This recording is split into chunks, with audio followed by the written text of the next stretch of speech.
Hello and welcome to today's episode. Today we are going to talk about the assassination attempt on President Trump. We are going to talk about the rumor of end of Petrodollar. We are going to talk about Prime Minister Modi's visit to Russia. So let's get started with the headline topic. Former President Trump survives assassination attempt. And here's the video. We see something that said, take a look at what happened.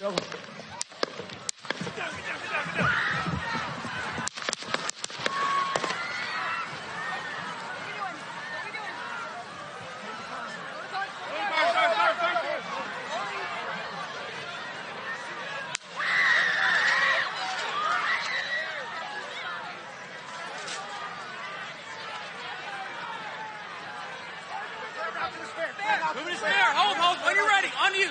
Ready? Move. Up. Move. Go. Hawkeye's here. Hawkeye's here. Move his fair. Fair, get ready. Fair, get ready. We ready? Are we good? Shooters down. Are we good to move? We're Let's clear. move. Let's move. We're clear.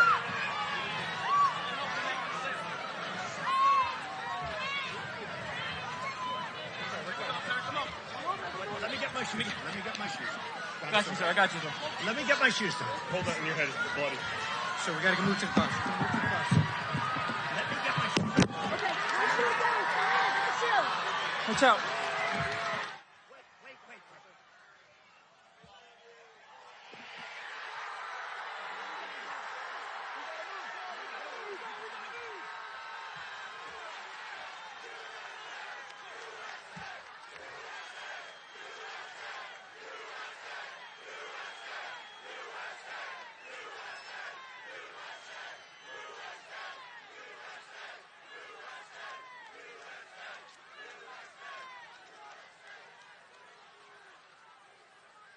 Notice how Trump got up and did this with his fist, and he was basically saying fight. Anyone who enjoys conspiracy theories and how they have gotten real, basically since the Jeffrey Epstein didn't kill himself, is having a lot of fun with this one, like me included. A lot of fun. This is just air quotes fun. Well, except if you ignore the fact that some people died, some people got injured. President Trump almost died. But other than that, yeah, that was the tragic part of this, and I'm not trying to downplay that. But if you're a conspiracy theorist, you're enjoying this, definitely.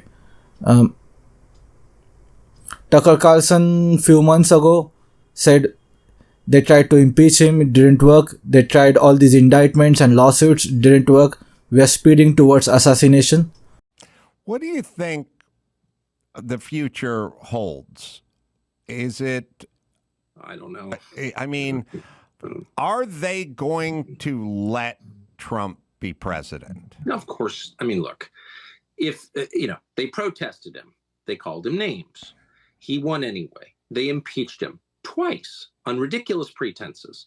They fabricated a lot about what happened on January 6th in order to impeach him again. It didn't work. He came back. Then they indicted him. It didn't work. He became more popular.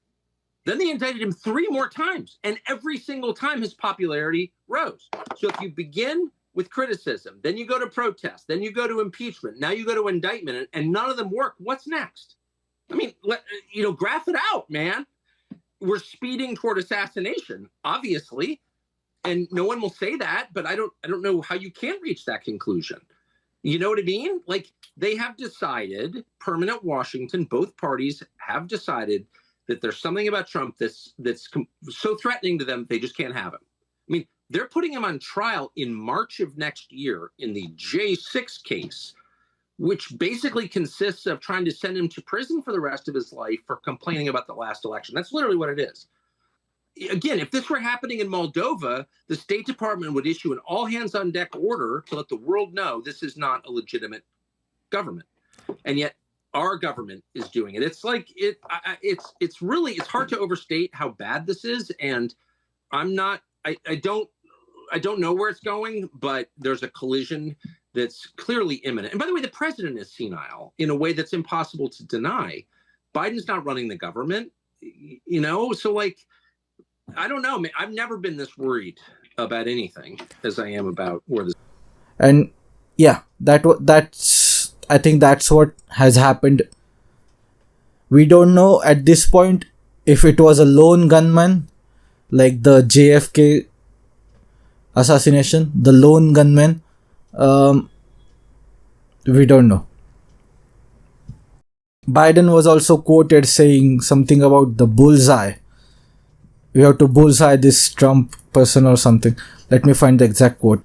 I have one job, and that's to beat Donald Trump. I'm absolutely certain I'm the best person to be able to do that. So we are done talking about the debate. It's time to put Trump in a bullseye, Biden said. This was reported in Politico just a few days ago. In the month of July, by the way. This is just few days ago. Personally, I'm surprised that this is just blatant. They're not even trying to be subtle. That this was gunshot, but they tried to use gun to assassinate Trump instead of giving him a heart attack. Heart attack would have been a lot more subtle. He's old. He's not in good shape. He doesn't have a good diet. He endorsed the COVID vaccine. And he was talking a lot of negative stuff about deep state. One of those are enough to give you a heart attack. And 4 of those will probably give you a heart attack. His age, his weight, his endorsement of the vaccines, and he's talking about the deep state and all that. So I thought he would get a heart attack, but no. He almost got assassinated by firing a gun. This was not subtle, like, at all. Recently, Trump and Biden had a debate, and it was a disaster for Biden. First, they tried lawsuits. Didn't work. It increased his popularity. They tried debate with all these different preconditions. That also backfired. And they tried to assassinate him. They or the lone gunman tried to assassinate him. I don't know. I'm just saying. I don't know. They or the lone gunman tried to assassinate him. And that also backfired. And he's now even more popular. He's possibly the most popular presidential candidate if he wasn't before. He was the most likely. He's going to be the winner of this presidential election if he survives. And that's the main concern right now for people who support Donald Trump. Whether he survives till the elections or not. I also had another theory, and this was that maybe Trump was going to be assassinated and maybe Biden was going to step down after the debate. Because if you look at this debate, before the debate, all the corporate media was saying there's nothing wrong with President Biden. These are all just gaffes and cheap fakes and all the accusations. He has a stutter and whatnot. He's old. Yeah.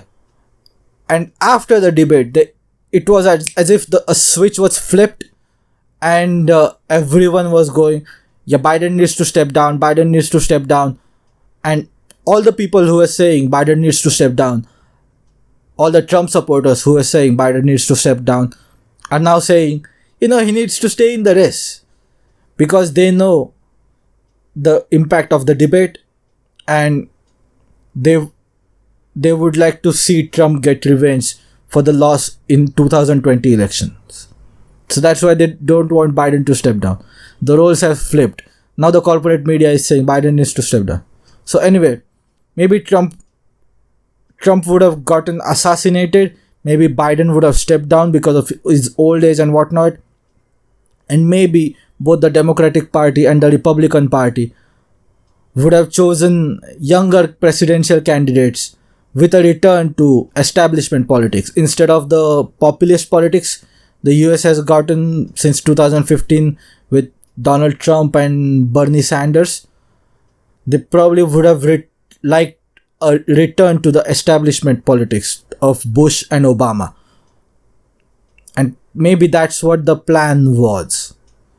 If you are trying to be conspiratorial, taking out Donald Trump and Biden steps down and younger candidates come up in both the Republican Party and the Democratic Party.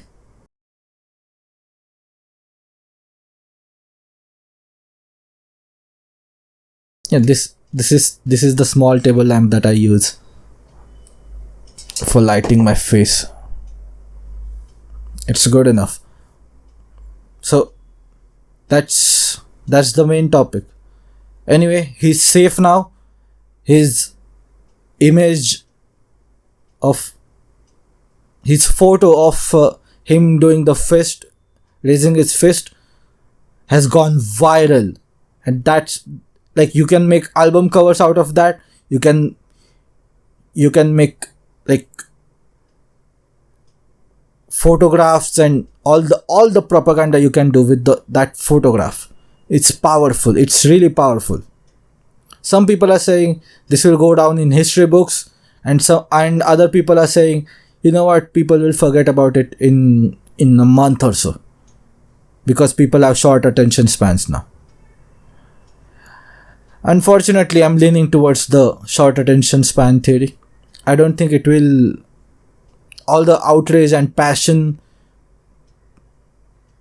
will not last more than a month, except for its core support base who never stopped supporting Trump.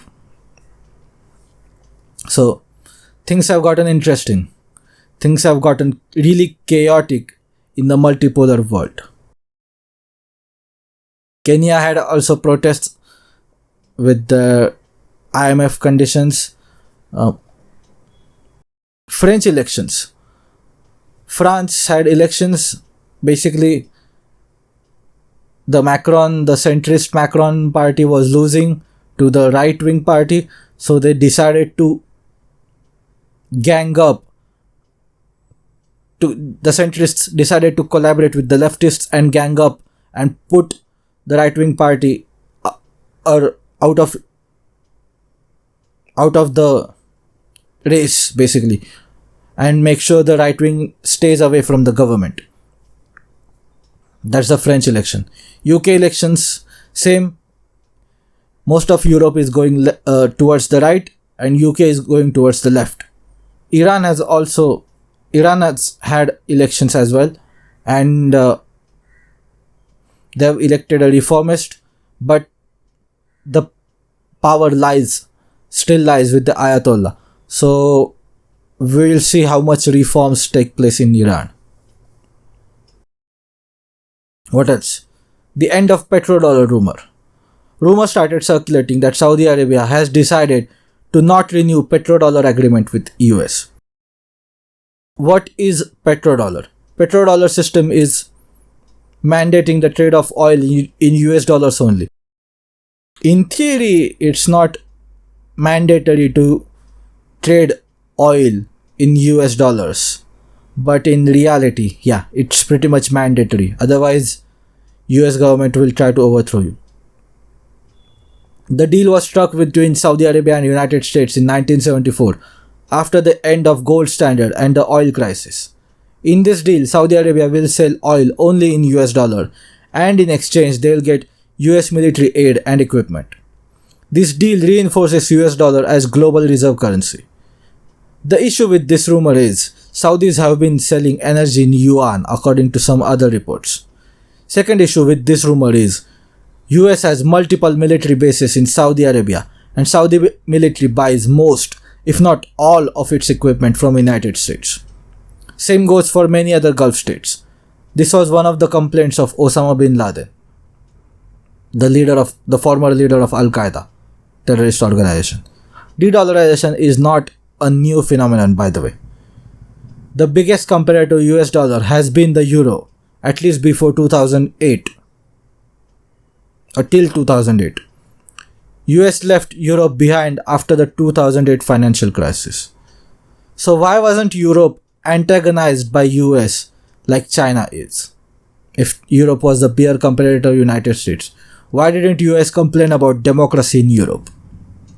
Because China is not under the US military occupation like Europe has been since the end of Second World War and the end of Cold War. Same with Japan before the Plaza Accords. Japan was going to surpass US and all the rumors started circulating, and the Plaza Accords happened in 1986 or 1987, and Japanese economy took a nosedive. Anyway, the point I'm trying to convey is Saudi Arabia will not go against the wishes of United States. If they do decide to trade energy in currencies other than US dollar, it will not be without the consent of US establishment. Even when that happens, USD will still have some influence over energy trade with Saudis and other Gulf states. US will not, for example, trade energy with Gulf states in BRICS currency. Neither will Europe. De-dollarization will have effect on US for sure. US has printed so much money because of 2008 financial crisis and 2020 lockdowns. Even if some trade happens in currency other than USD, it makes those extra dollars useless. The only option is bringing them back to US, which will cause even more inflation. Chinese will most likely not trade with other countries in US dollar. It will only use USD for North American, European countries and some other countries like Japan and Australia. So de-dollarization will definitely affect US more than the euro currency. De-dollarization in 2020s compared to de-dollarization in say 1990s or early 2000s. So it is hard to tell what happens to US dollar, but the Anglosphere, Europe and East Asian countries allied with United States are going to face a lot of economic hardship this decade and maybe the next decade as well. SCO 2024 Summit. Belarus was added to SCO, Shanghai Cooperation Organization. SCO has 10 members now. BRICS also has 10 members now. SCO has reached Europe. SCO started out as this anti-terrorist organization with Russia, China and some Central Asian states. 5 members, I think Shanghai 5 they were called. India and Pakistan entered. Then Iran has entered. Saudis, Afghans are trying to enter it. I think Saudis have entered it as well, but I think they are a dialogue partner. So is Afghanistan. Belarus is now member. And here was another interesting part of this. Turkey, which is a NATO state, attended Shanghai Cooperation Organization Summit. Erdogan has become frustrated with US and the West in general over Israel-Gaza war, or how Israelis have been treating Palestinians in Gaza since the October 7 and maybe even before. But before the Erdogan's Turkey and Azerbaijan have been trading with Israel. So it wasn't a big issue before, now it is because of the Gaza conflict. And Turkey has been trying to enter European Union for what? More than 20 years now? So I think Turkey, we have to watch out for Turkey and what it does with its NATO membership. It's unlikely they will leave NATO, but we have to keep an eye on Turkey. Last story. PM Modi is in Russia, or was in Russia for 2 days, 8th of July and 9th of July. The photo of Prime Minister Modi giving hug to President Putin went viral. Also, Prime Minister Modi received Russia's highest civilian award. Das Modi, the Honorable Prime Minister of the Republic of India.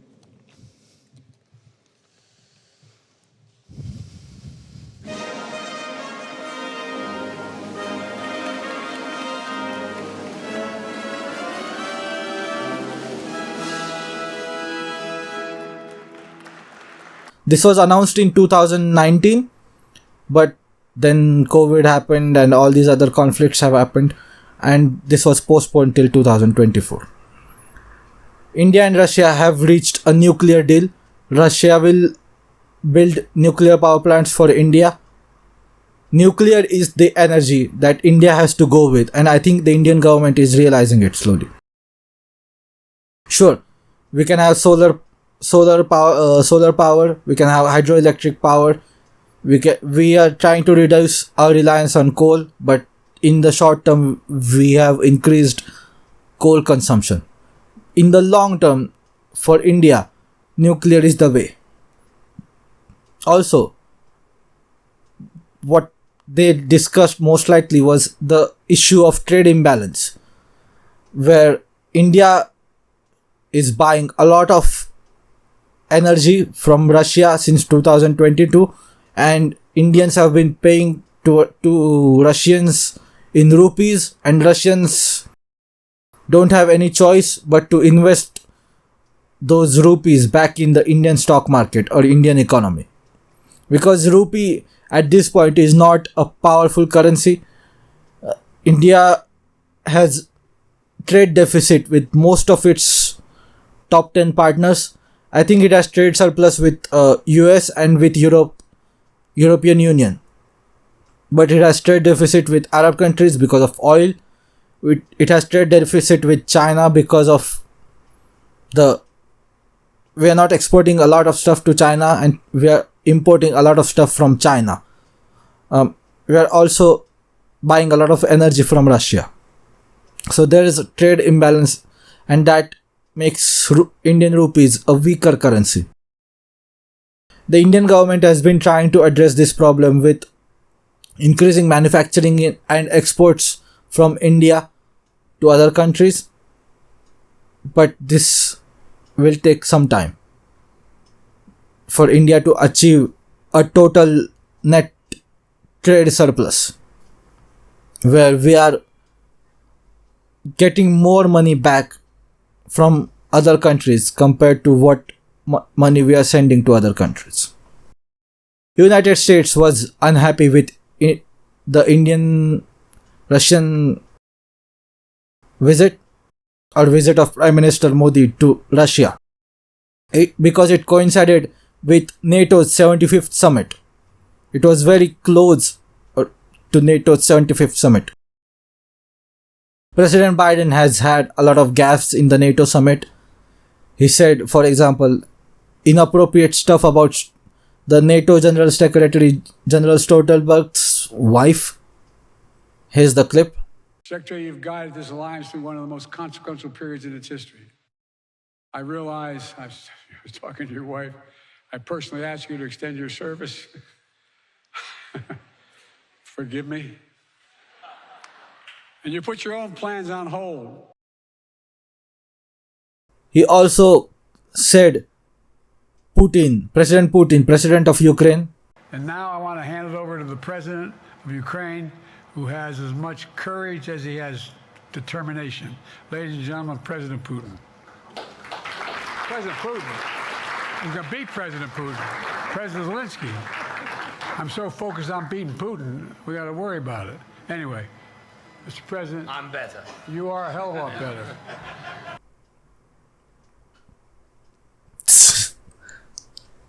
He also said Vice President Trump when referring to Kamala Harris. I wouldn't have picked Vice President Trump to be vice president, but I think she was not qualified to be president. So let's start there.